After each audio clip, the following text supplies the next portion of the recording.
Welcome to the Axwell Video Store. Today we're going to review Invasion of the Body Snatchers from 1956 for its 65th anniversary. The story is about Dr. Benel, I believe that's how you pronounce his name, who goes back to his town of Santa Maria. But then he realizes a few odd things here and there.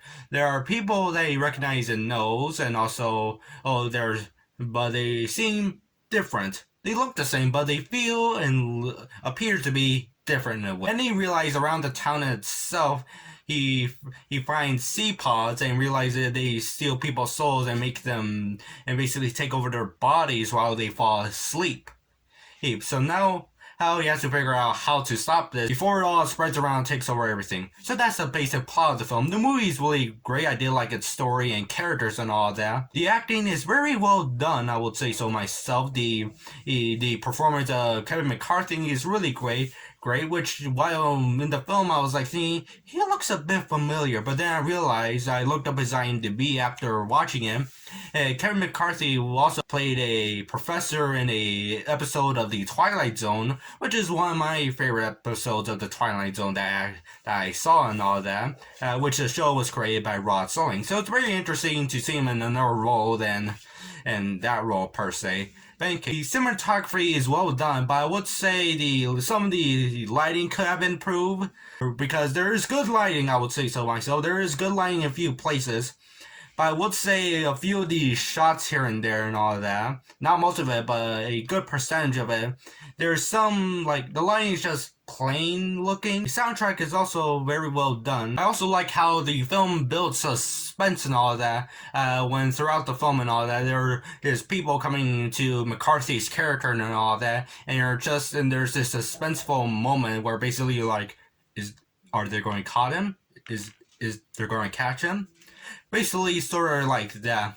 And the ending is also very interesting indeed, with the soundtrack being very well done. So I'll get 4 out of 5 stars. Only own this movie on DVD, as you see here. It has both a widescreen option and a full screen option on a double-sided DVD. For this review, I saw the full screen version, which is this side.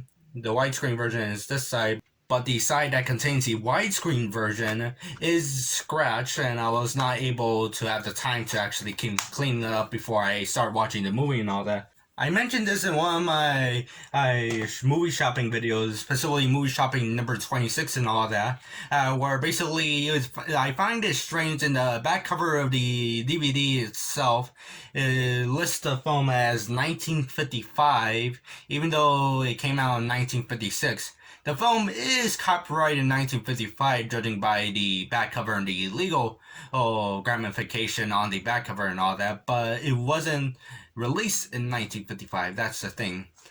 Anyhow, but I do actually notice that possibly the movie Gremlins from 1984, which is directed by Joe Dante, which is another movie that I actually reviewed on this channel and all that, well, basically, that actually takes the Invasion of the Body Snatchers is actually referenced in the movie and all that. An example being in one of the scenes where Gizmo is watching a movie on the TV and all that. The clip from Invasion of the Body Snatchers from this version, 1956, because there's two remakes and all that. It actually does appear in that television screen. Also, the idea of, let's say, of a pod, like a seed pod and all that, is basically similar to the metamorphosis cocoon that the gremlins take, where basically they all become, where basically you like feed them after midnight and you break all the rules and all that. One thing to know about this film is that throughout this film it's told as a flashback in a way.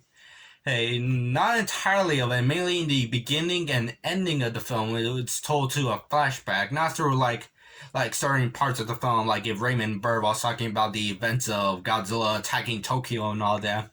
But basically, it's told basically he presents a flashback from Kevin McCarthy and all that. The reason why is because the way the movie ends.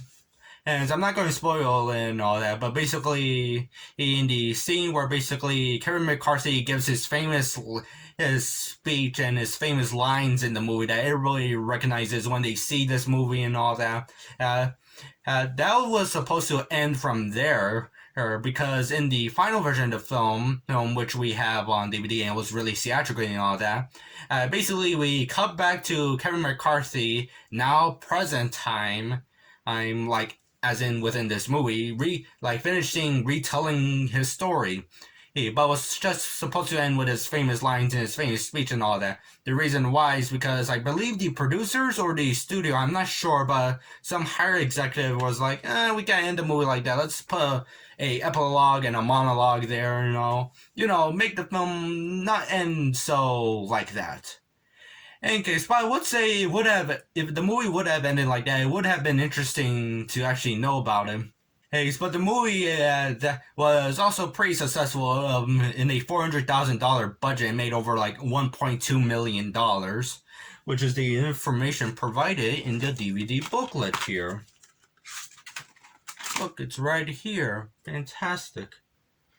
In any case, classic, influential, still very scary. 4.5 stars. Leonard Moulton. Interesting. In any case. So yeah. Overall, it's a pretty good film. I suggest you get the Blu-ray release by the company, Olive Signature and all that. I heard it was a pretty good release and all that. But in any case, so that's all the video. Have a nice day, and later on, come back to our video store.